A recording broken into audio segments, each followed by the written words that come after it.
Well, as we head into week number 3 and the start of district action, Jason, the Bears moved to 2-0 Friday night, 30-6 win down at West Burlington against West Burlington Notre Dame Danville, WBNDD. But, I think not a lot of people knew what to expect going into that game because you've got a young West Branch team, you've got a historically pretty good athletic West Burlington squad, and the Bears came to play, especially on the defensive side. I mean, I talked about it a little bit Friday night. You and I were talking during the week this week.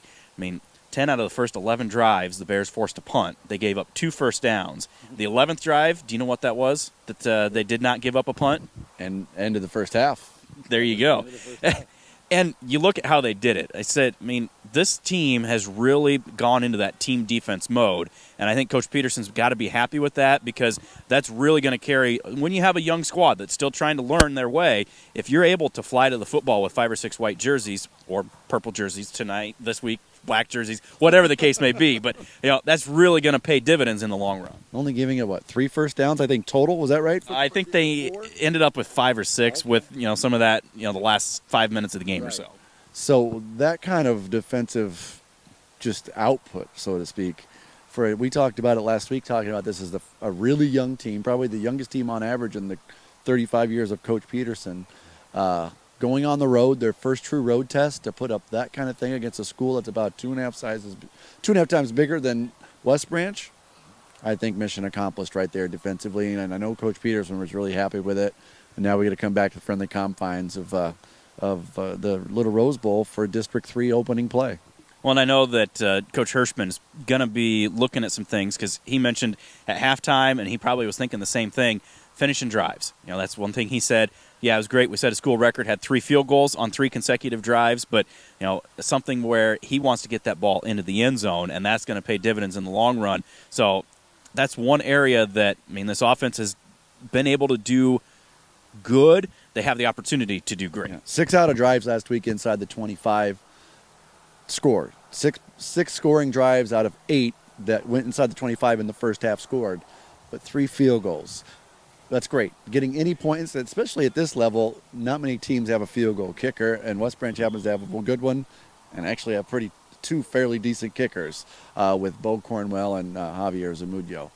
So, yeah, you're right, finishing the drive. The first drive last week, 8 plays right down into the end zone. So I think that's what they're going to try to do, get the home crowd into the game a little bit more. Hopefully District 3 play opens up with that kind of intensity on not just the first drive, each drive that they get the opportunity to go against the Jesup defense that has given up. Well, it's just they've only scored 13 on offense. They've given up over 100 points on defense. That's not a slight. It's just numbers are just showing up that way. But everything starts fresh now, Stephen. Everybody, they've won 0 games out of 3. West Branch is 2-0. You mentioned that. We know that. But everybody's 0-0 now as we begin district play for the all-important playoff bursts as they begin to take place now. Yeah, and this Jesup squad comes down here. We had a great game with them last year. Ended up scoring a couple of late touchdowns to win by 3 touchdowns. But it's a squad that even though they graduated a lot of people and they've been dealing with the injury bug, they've got Cole Van Brocklin in the backfield, real powerful, quick guy. He's going to be a great running back that the Bears are going to have to contain. And they've been trying to find their way with some different things, and that almost scares you sometimes when they're trying some different things. You don't know what to prepare for, and if they've found that, what's going to click, then all of a sudden you're trying to make some adjustments on the fly. And if they find that in the form of a guy that's been injured for them the first 3 weeks, not just a guy, we're talking a 6'3", 280-pound lineman, Mr. Sadler, who's getting some looks at the Division I level. I know he's visited at Iowa. He's visited Iowa State this last weekend with Jacob Barnhart was there, as well as Landon Greer, West Burlington, Notre Dame Danville. Got it out of the way. So they all visited there together, so they're getting some looks. They're gaining some interest from some big schools. If he's healthy, this is probably a different team. Yeah. It's a whole different team for Van Brocklin to run through. For the Fisher-Ort, the quarterback, and may have gotten hurt. Now it's the Cole kid.